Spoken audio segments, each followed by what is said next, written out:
Hey y'all, back out in the garage. Just a quick one. My fingers are already frozen. So I've only been out here about 15 minutes or so. Just wanted to put our new gig together, our new 0 to 60 pound pop-off gauge for the big Keihin carburetor that we ran on the motor at Daytona. Bought an extra barb fitting in case we need to put the rubber ball on from this one.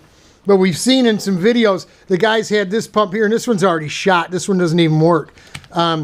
He was having a hard time operating that thing with one hand and holding the fuel line onto the carburetor. And that carburetor in that video popped at 50 pounds. So this was having a hard time. He was having a hard time even getting it to get 50 pounds. This is probably going to have a hard time too, although I just bought that a year ago. So I want to go with the bike pump. The issue is with the bike pump, and I can still do it. Between pumps, air will go in, and then it'll drop down as you bring this up to pump in some more.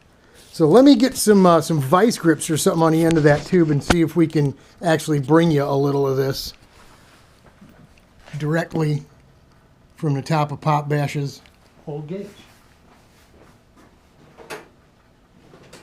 There we go, a little vice grip action. We'll just clamp her right on the end of this old gauge right here, this hose right here.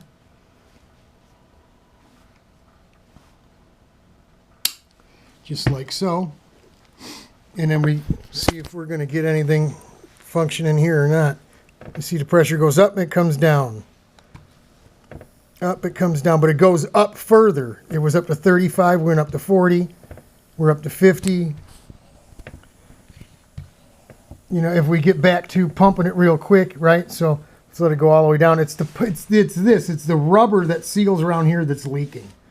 Because without any of the gauge and everything hooked up, I just tried stuffing it closed with my thumb and pumping on it, and you could see it still wouldn't hold air. Now, if we're pressure checking a bottom end of a motor or the whole, the entire motor or something, then you're going to want something like this that will actually hold air pressure. Let me see if I can hold this camera real quick.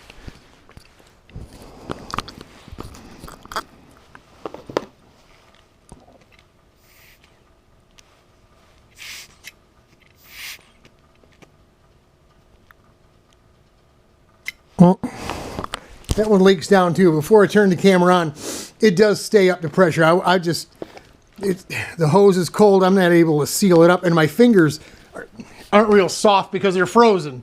So that's where we're at. We're going to take this apparatus with us to the storage unit tomorrow. Bring a screwdriver and some other stuff with us to get the side panel off. We're going to check the pop off right on the cart, right in the storage unit.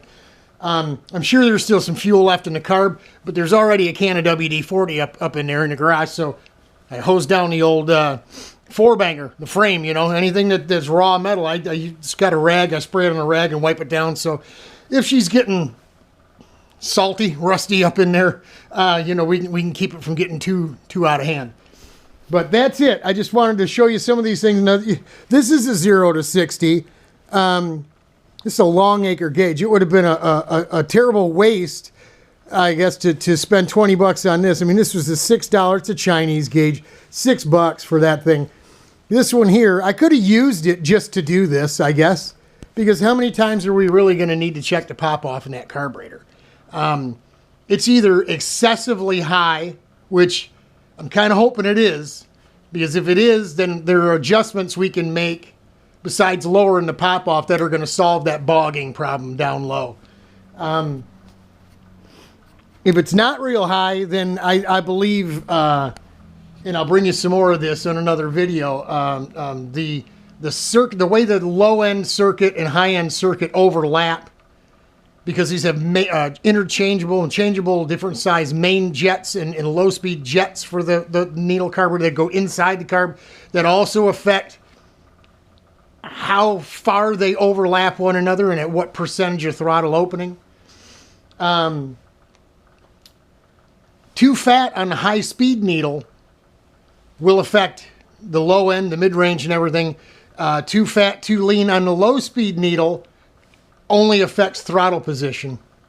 So it's not going to hurt your top end or anything. So we were super fat on the high-speed needle. Well, the first time when we broke the motor in, from what you saw, the one video you saw, that's at 2 full turns out. 3 full turns out is all the fuel it'll pass, no matter what jet is in it. So, from memory, I haven't really looked real hard for the old notes from when we ran that carburetor on the RS Honda, but from memory, I'm pretty sure we ran about a turn to a turn and a quarter on the bottom and a 3/4 of a turn on the top end. So I think my gun shyness had a lot to do with we were seeing well into the 1200 degree range, 1250 to 1270 on exhaust, which on the old motor, on the old pipe, would have blown the motor up. It'd blow up about 1225, 1250. It'd start peppering itself at 1225. At 1250, it'd stick. So different size pipe, volumes different. We weren't using the crazy high test fuel yet, but obviously, you know, we put the probe in the exact same position, distance from the piston, as we did with the other pipe, the stock standard pipe. So that'll be something we can test at Grattan as well. If we get a 2-day deal, we can get things worked out with the pipe that's on it, and then just throw the stock standard pipe on it just to see if the exhaust temp changes and what that does to the tuning, you know, to the color of the spark plug, the condition and color of the crown of the piston, and what the inside of the head looks like. So we're working on it. We're not doing anything, but we're not staying out here for too long either because it's just too cold. So this is the stuff we got. Just wanted to bring you some of the things that we've got. We need to rebuild this one. Richie spent a lot of money on the old digital gauge. Well, that'd be nice for a pop-off gauge, wouldn't it? Sorry, Rich. So there you go. That's what we're going to do. We're going to try this first. If this doesn't work for some reason, I can take the Schrader valve off. I can take this bushing off, and I can put this other barb fitting on, and we can try the ball. I can always bring the air bottle with me too, right here, which also has a Schrader valve on it, right? So I could bring the air bottle. I could put, say, 80 pounds of air in this thing, and you use the on-off here. Let me see if it's... You can turn the air, so we can open it up just a little bit, and we could just right, just put it right. I mean, just, you hear that? Just barely open it up.